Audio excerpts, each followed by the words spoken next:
Ladies and gentlemen, I am SidAlpha. This year has seen no end of controversies from a wide variety of games, and one of the more prevalent issues have come in the form of player bans within multiplayer games. Friday the 13th, PlayerUnknown's Battlegrounds, Overwatch, Fortnite, and several others have seen their own issues and potential mistakes when it comes to banning players in online multiplayer games, and it would seem that earlier this week, Bungie decided they didn't want to feel left out in the party. It would seem that along with the initial release of Destiny 2 on PC, it came along with over 400 player bans that resulted in wild speculation and accusations being leveraged against Bungie for a multitude of reasons, and as such, Bungie began consolidating information and quelling several misconceptions about what the cause of those bans might be. On the 25th, Bungie released the following statement. We have seen lots of questions about bans being issued in the PC version of Destiny 2. To provide some information, we would like to share some facts. The following is true.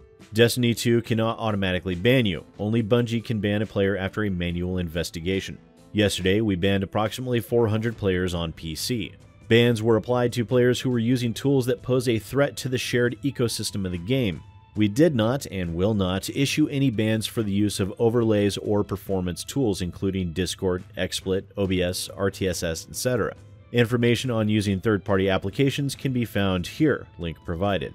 We are overturning 4 of the bans that were issued during the PC beta. We are committed to providing an experience that is fun and fair for the millions of players who have joined us in this community. And a few days later, Bungie updated the statement, which is shown at the bottom as saying, as part of our ban review process, we have identified a group of players who were banned in error. Those players have been unbanned. The bans were not related to the third-party applications listed above. We will continue to review the process we use to ensure a fun and fair game.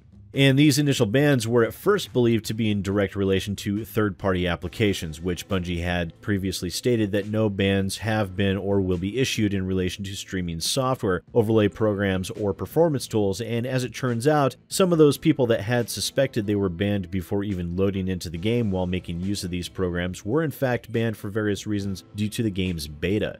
There were also some confusion in regards to incompatible apps causing bans to occur, and this had a great many Twitch streamers and YouTubers concerned, and rightfully so. Within those incompatible apps, the direct game capture features of OBS, XSplit, DxTory, Razer Cortex, and Fraps are listed in Bungie's help article as being incompatible.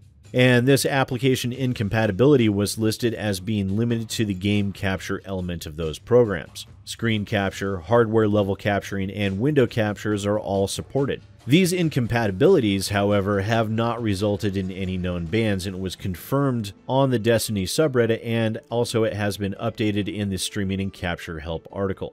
In that update, Bungie says the following. Running third-party PC applications that are incompatible with Destiny 2 on PC may impact game performance or prevent the game from running properly. Bungie will not ban or restrict players for using common third-party applications such as Discord, XSplit, OBS, RTSS, or other apps as outlined below. However, Bungie reserves the right to ban or restrict players that are using third-party applications to violate our code of conduct or the license agreement that governs Destiny as outlined in the Destiny account ban and restrictions policies. Bans and restrictions are not applied automatically. Bungie reviews all possible violations before applying a ban or restriction to an account or device. And while this mostly addresses the majority of concerns for most content creators and players alike, Bungie did include one segment in their account restriction and banning policies that I thought still held an area of concern, at least for me. And that was disputing a ban or restriction. There are no options to dispute or overturn account restrictions or bans. Permanent account bans are only implemented with rigorous checking to ensure that the innocent are not punished alongside the guilty. Bungie does not comment on or discuss individual account restrictions or bans. Restrictions are temporary and will not be overturned or undone before they expire. Once an account is banned, however, that ban is permanent. Account restrictions and bans are only done in extreme cases. If actions were taken against your account, then it was with reason.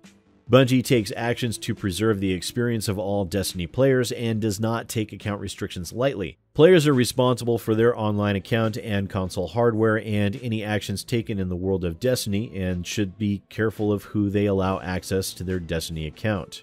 And while this is an area of discontent for me, as I said, it's ultimately a somewhat small one. The reason why I say that is that, unlike all the other games in which we have seen questionable banning so far this year, Bungie does seem to be treating this mostly responsibly. They do have a tiered system in which first offenses seem to temporarily limit your ability to access some features or items within the game, and it goes up from there, where bans might be increased to device bans for repeat offenders. So while I thought it was very troubling earlier in the week and I was watching this very closely, it is yet another instance where a little patience lends us a clearer picture of what has been going on and what we can all expect to see in the future. It would seem that Bungie is not going to go about making the same mistakes that we've seen with Friday the 13th and PlayerUnknown's Battlegrounds. It would seem that Bungie's banning practices are both reasonable and well thought out, and all of the concern and outrage surrounding DxTory, XSplit, and OBS turns out to be in relation to other causes and not the streaming softwares listed above. But it's also important for me to know what you all think about all of this, so please do feel free to let me know down in the comments below. Once again, ladies and gentlemen, I am SidAlpha, and I'll see you next time.